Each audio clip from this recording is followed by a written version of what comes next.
Hello guys and welcome back. Today we will finally finish the ongoing diorama project and combine all the previously built pieces. This is the road segment with the sidewalk we built last time. Let's start with the corner here at the front. To make the whole diorama a bit more interesting, I'm going to change the ground a bit. To do this, I will take a cutter knife and cut off a slight slope. This gives the diorama more vertical levels instead of having everything on a flat surface. Unfortunately, cutting styrofoam with the cutter is quite messy. Next time I will use the hot wire cutter again. To prime the styrofoam, I used this terrain paste from AK Interactive. This gives me a more uniform base for all subsequent steps. The color doesn't play a major role in my case, since I will be applying several more layers that will change the color anyways. The paste is acrylic based, which means it does not attack the styrofoam and can be diluted with water. I taped off the road and edges with some masking tape to keep them clean. I will do the same thing at this corner behind the street. Here, however, I left the ground flat because it's a small garden and this spot won't be directly in the field of view later anyways. While the surface dries, I can start on the next object, a cobblestone wall. I will also build this from XPS foam, for which I have already cut a piece into the desired dimensions. I also made a small sketch of what the wall would look like. I won't be transferring the pattern exactly, but it will serve as a reference. To carve the individual stones, I will be using a regular pencil. Then I basically just draw the stone pattern onto the foam block. First, I'll do this to transfer the rough pattern, and then again to deepen the cracks and make the individual stones stand out more. I also want to round off all the corners a bit, which a pencil is also perfect for. The tool you use ultimately depends entirely on how hard your foam block is.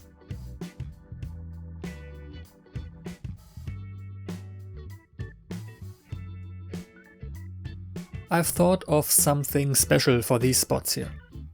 To add a bit more color later on, I will cut regular bricks into these holes. It'll look as if the wall has either been repaired or built from a mix of materials from the start. For the dimensions, I'm using the same template I used to build the brick house. A knife is better here, although I probably should have used a new blade instead of this completely rusted one.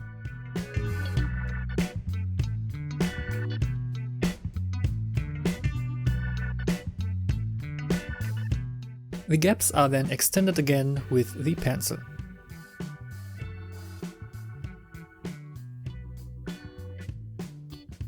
For the stone texture, I use a ball of aluminium foil. I simply roll it over the entire surface to create many small irregularities.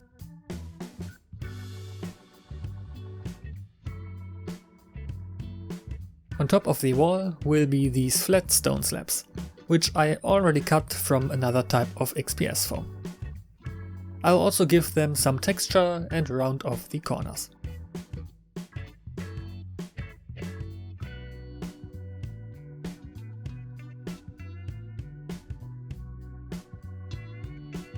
I will tear one of these slabs apart to represent a broken slab. The inspiration for this wall is my own wall at home, where many of these stones are already broken. I use PVA glue to glue things down. For dioramas, this is probably the best and most versatile glue you can find.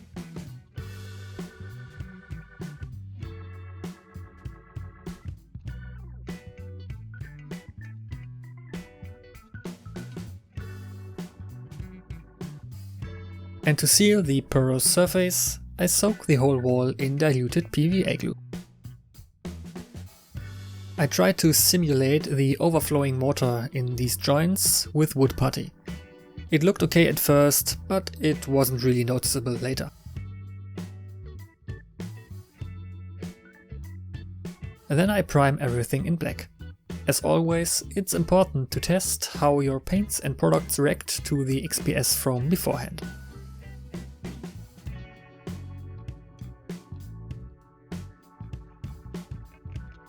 Now I have a nice even base. For these stones I'm using various shades of grey and a bit of brown. I recommend finding your own unique mix of shades, as the exact colors are really unimportant here. For painting I use the wet blending method. This means that the colors are applied slightly more diluted and are meant to blend into each other to create random transitions and gradients. Generally, I recommend giving these stones a slightly lighter color on top and a darker color on the bottom. This makes the stones appear larger and of course more realistic.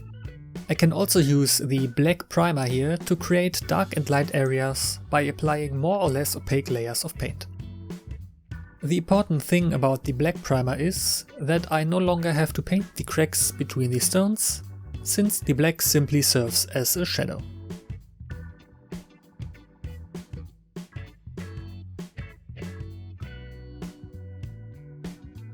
I first give these stone slabs above a slightly darker base tone.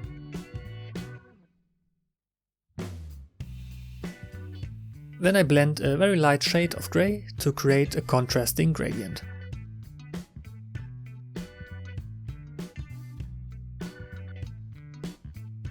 I paint the bricks in various shades of brown, orange and red. For such a small area, it is not as important that each brick looks different as it is for the larger building.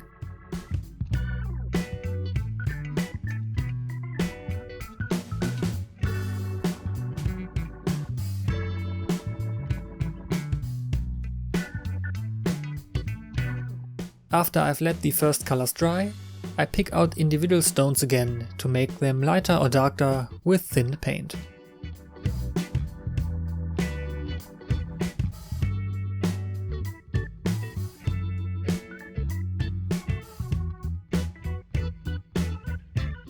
Next, I will mix the actual mortar. To do this, I mix plaster and fine sand. The plaster will serve as an adhesive, while the sand will provide a somewhat coarser texture. I then spread the dry mix over my wall. When dry, it's much easier to manipulate and push into the right places. A fan-shaped brush is ideal for this. It's not a problem at all to have residue on these stones, as they will be colored later and then just look like dirt.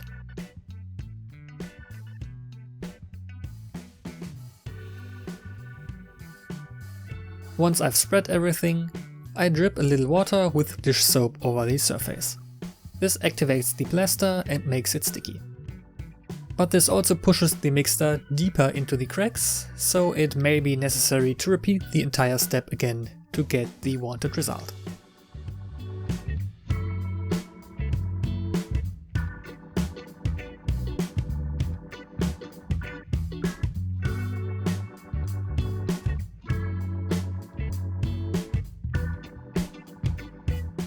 On my actual wall, the mortar is protruding from the wall in some places.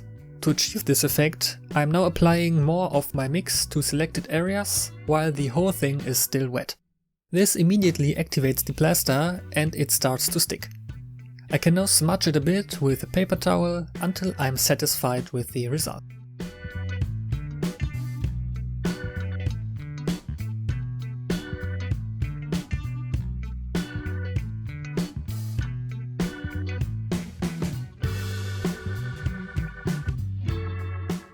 And this is what it looks now after drying. Now come the enamel effects. As mentioned before, test your XPS foam for compatibility. With these brown tones, I will now color the mortar and create some depth.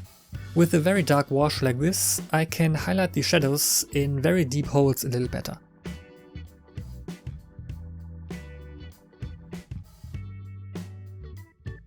I've already used this sand tone here for the road. It's very important to use the same colors so that the individual elements fit together better later. I'm spreading this effect all over the stones. This makes the mortar sandier and looks more like clay. The small residue on the stones will also look a bit more natural. Later, this effect will dry completely matte and is therefore perfect for dust effects.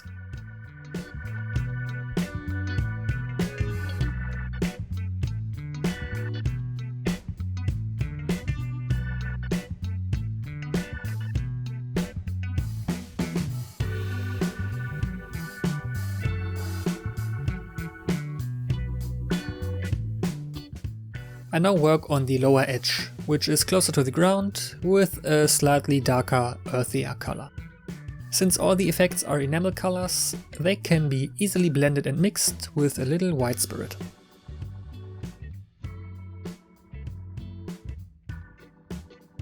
The stones above have become a bit boring after all these effects.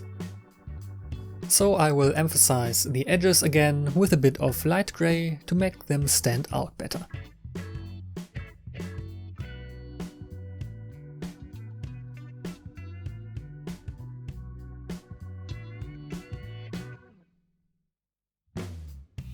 Such old walls are a paradise for moss to grow, and we can easily recreate that.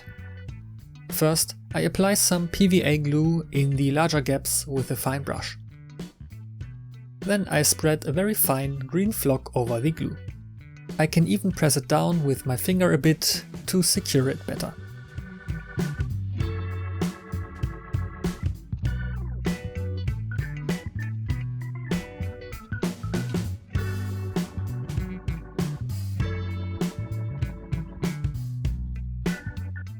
Afterwards, I soak the individual areas with some sand and gravel fixer.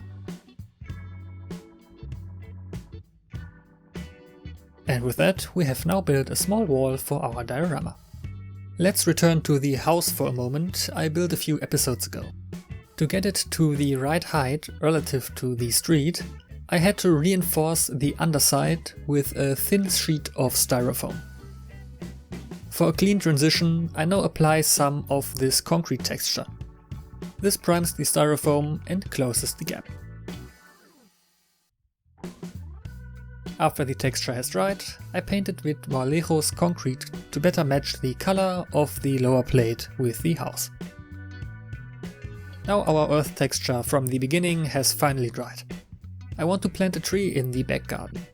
Since the surface is still thin enough, I'm going to drill a hole for it now, so I don't have to do it later. Now I dilute some PVA glue with water and spread this mixture over the entire earth texture. Then I spread finely sieved real soil from my garden over the entire area.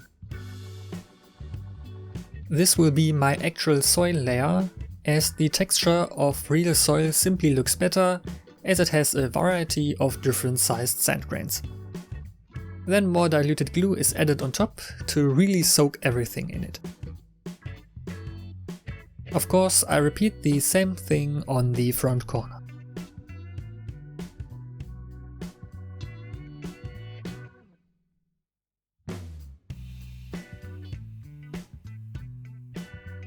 That too needs to dry thoroughly. So in the meantime, we'll take care of the next object, an old wooden fence. I'll cut this from a thin 1mm sheet of balsa wood. Using a craft knife and a metal ruler, I cut thin boards. These don't have all to be the exact same, as they can vary slightly in their thickness. Then I halve these again to get a more realistic length.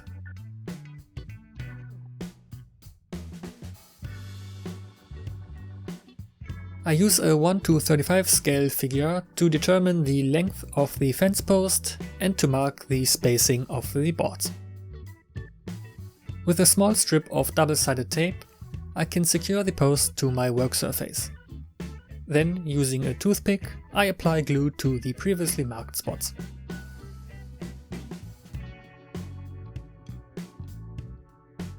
And I carefully glue the individual boards to the post.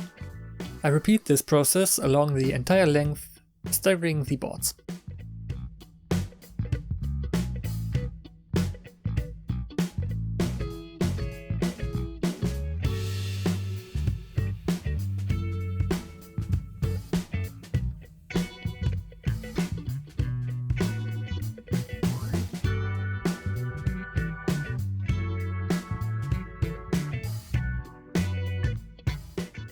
The end result is a simple but nice wooden fence. The balsa wood is very smooth and has almost no texture of its own. Therefore, I'll carefully give the fence a wood texture with a wire brush. Since the fence still looks very new and bright like this, I'm weathering it using this wood wash from Meng. This also brings out the texture we just did a bit better.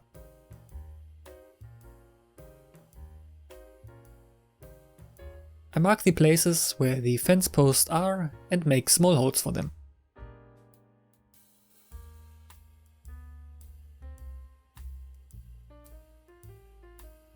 Now that the soil is completely dry again, I can continue with the grass.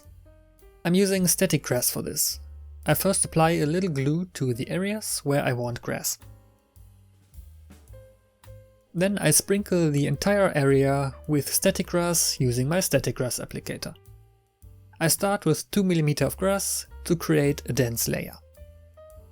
But some areas are intentionally left bare.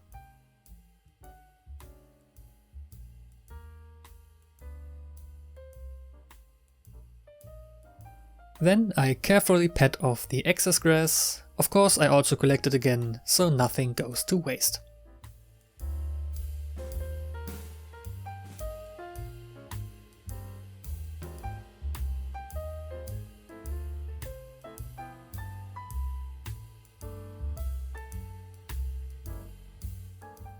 For the longer grasses, I'll use prefabricated tufts in various lengths and shapes. These have a small adhesive surface on the underside, but I would always recommend attaching them with proper glue. I stick these mainly around the holes in the fence posts as the grass would grow a bit higher here. But I also like to put a few in the open meadow just for variation.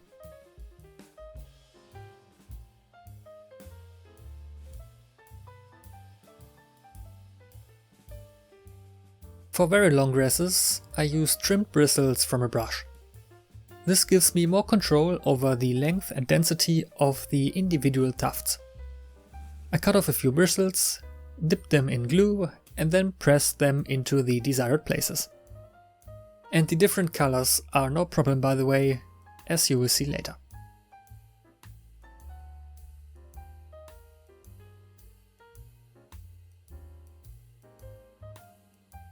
Because the grass still looked too uniform to me, I applied some more longer grass with my applicator. Next time though, I will stick the long grass on first, followed by the shorter one. Since all the grasses have different and sometimes unrealistic colors, I will need my airbrush again. Like in my Mada diorama, I will adjust the grass color now. I start with a dark green for my base. I spray this over the entire grass area. This makes the color more uniform and looks significantly denser. Then I use increasingly lighter shades of green to highlight the individual blades of grass.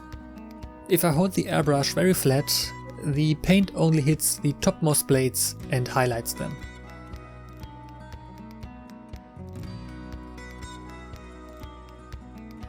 I mix the lightest colors until I almost reach yellow and use them for the very tall blades of grass.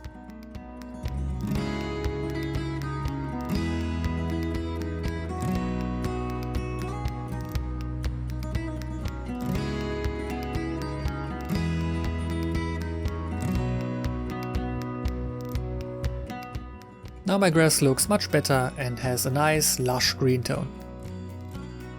Of course, I've not only painted the grass, but also the earth, but this overspray is easily fixed. I'm using the same enamel effects that I used for the road and wall. I'm applying the paint to the larger patches of dirt and letting it flow under the grass. This creates a very natural transition from green to brown. It helps to first soak the areas with a very diluted paint and then let the undiluted paint flow in. This also ensures a better transition between road and ground.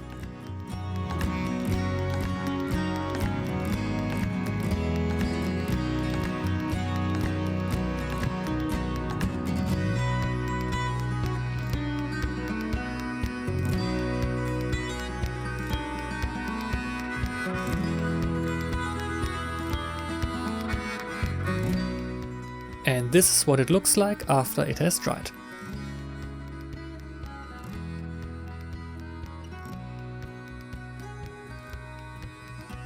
Now I can glue the fence in place. Just put some glue in the holes and then carefully attach the fence.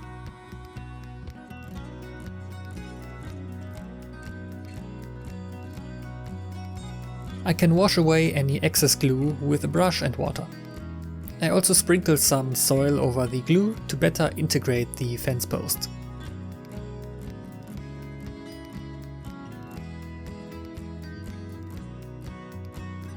We can now glue the wall and the brick house to their appropriate places on the plate using PVA glue.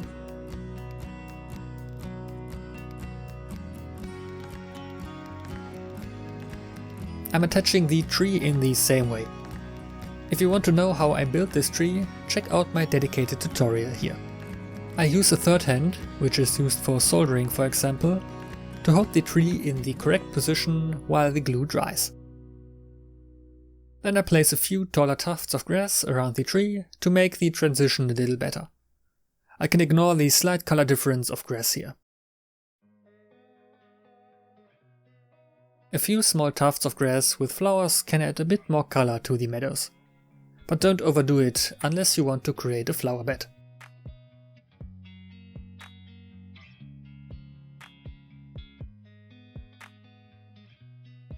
With this green moss effect, I can integrate the wooden fence and wall even better into the ground. I simply add a bit of it to the bottom and then blend it upwards to create a thin layer of moss. I built the king tiger for this diorama some time ago, like over a year. To integrate it even better, I'm giving it some additional dirt with the same effects I used on the diorama. I won't glue it in place however, as it already has full contact with the road and any attempts to glue it down would likely show in the end. Leaving it separate also makes the whole diorama a bit more manageable and easier to move. Now just paint the edges black and this project is finally finished.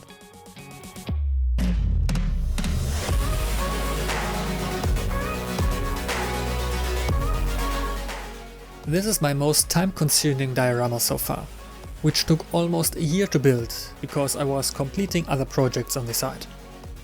I could certainly invest more time and add more details, but I think I will stop here for now. The whole project has been a great training ground for me, allowing me to try out a variety of different diorama techniques. For that, I am very pleased with the final result. I hope you enjoyed following this project as well. My future dioramas will certainly incorporate and improve many of the techniques I used here. If you enjoyed this video, please leave a like and subscribe to never miss any future uploads. Any feedback or suggestions, let me know in the comments. Thank you all for watching and your continued support. See you next time.